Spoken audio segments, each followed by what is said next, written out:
Live from downtown Detroit, Local 4 News at noon starts now. A live look outside. Looks like winter. Getting a wintry mix out there at Campus Martius Park. Perfect conditions to get out on the ice. That's true ice skating right there. There you go. How about that view? I wasn't ready for that. I saw some snow out the window. Yeah, but a few flurries. you get right, that's some right into the camera there. Yeah. Nicely done. Question is it going to accumulate? Well, if only we knew someone to ask. Someone standing by very closely. meteorologist. Ashley Barrissey. Yeah, let it snow, let it snow. So visibility has been reduced in some locations where we have those bursts of snow like you just saw.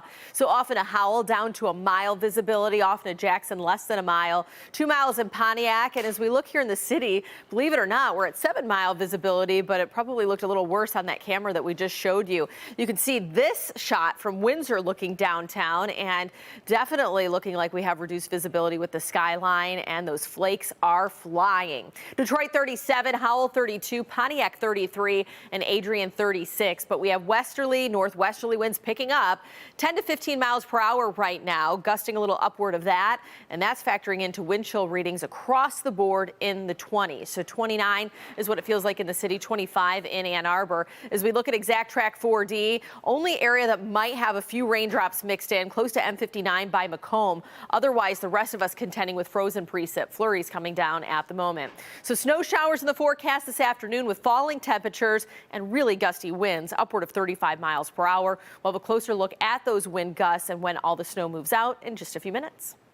All right. Thank you, Ashley. It is a historic change for the Catholic Church and a major shift in Vatican doctrine. Pope Francis formally permitted Roman Catholic priests to bless same-sex couples. Those blessings may be carried out as long as they are not part of regular church rituals or liturgies. They must also not take place at the same time as a civil union.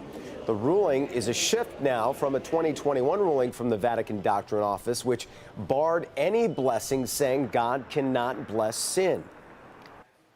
Deputies in St. Clair County got a break in a murder case from more than 40 years ago. 70-year-old Douglas Lemming of Fort Gratiot was taken into custody on Friday. The victim, Karen Umphrey, was 21 years old at the time. She was found dead in the state games area of Beard Hills. Investigators credit the new evidence to advancements in DNA testing. Lemming was arraigned yesterday on murder charges. He is expected to be in court for a probable cause conference next week.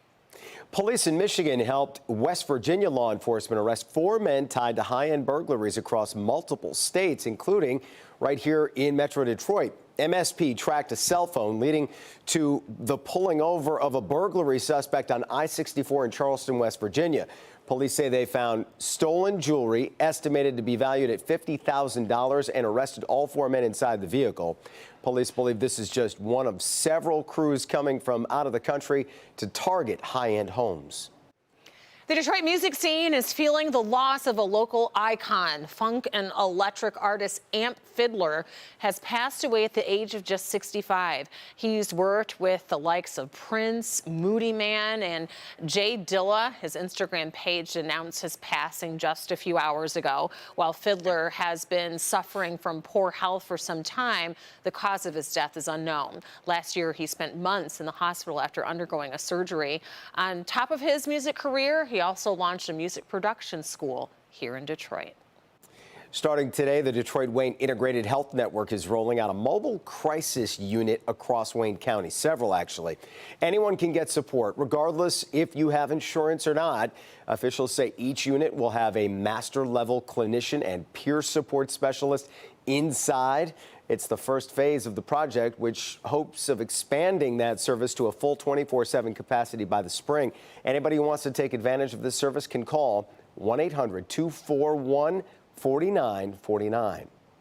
If you are passing through Ferndale, there is a new coffee shop that you're going to want to try out. It's Caribou Coffee. Of course, the brand's been around for a while, but they just cut the red tape at its newest shop earlier this morning. The Cabin is on Woodward Avenue between 8 and 9 Mile. There's a drive-through and a pickup window, though no indoor seating. The first 100 guests at the grand opening got a free Caribou Coffee mug, and there was also a drawing to win free coffee for a year.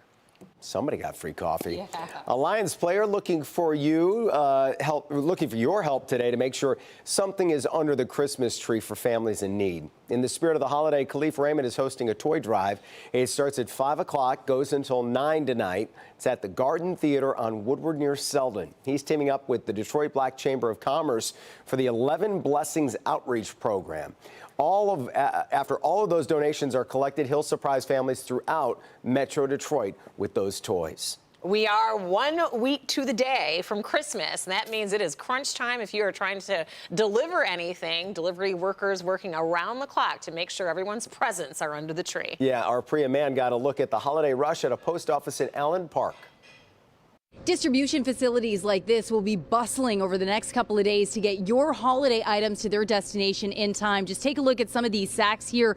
We've got items that'll be going to Wixom, to White Lake, Washington, Waterford, all across Metro Detroit, all across the country as well. From the south, we've got the east side of the country covered as well, the Midwest behind me. It also comes down to workers who have been bustling to make sure your packages are delivered on time. I'm joined by my friend William Singleton, maintenance manager at the USPS distribution facility in Allen Park. And first, let's talk about the workers because they have been working around the clock. Yes, our workers have been working continuously since Thanksgiving. What should folks know if they want to get their packages sent and delivered in time for the holiday? So let's talk about some shipping tips.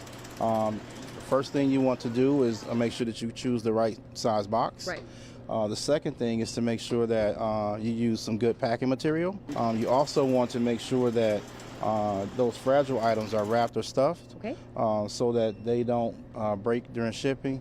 And you want to reinforce your box or make sure that you tape it adequately. One of the most important things that you can do is to make sure that your address is written clearly and that you do not guess the zip code. Yeah, if you are sending something out, there's some important shipping deadlines to keep in mind. For USPS Priority Mail, the deadline is Wednesday. Priority Mail Express is Thursday. For UPS 3-Day Select, the deadline is tomorrow. Second day air is Wednesday. Next day air is Thursday. And for FedEx, Express Saver deadline is tomorrow. 2-Day and 2-Day AM is on Wednesday. And same day delivery deadline is on Friday. The bottom line here is the clock is ticking. The faster you can get your packages to a distribution facility like this, the better your chances are it'll make it to its destination in time. Reporting from the USPS distribution facility in Allen Park, I'm Priya Man, Local 4.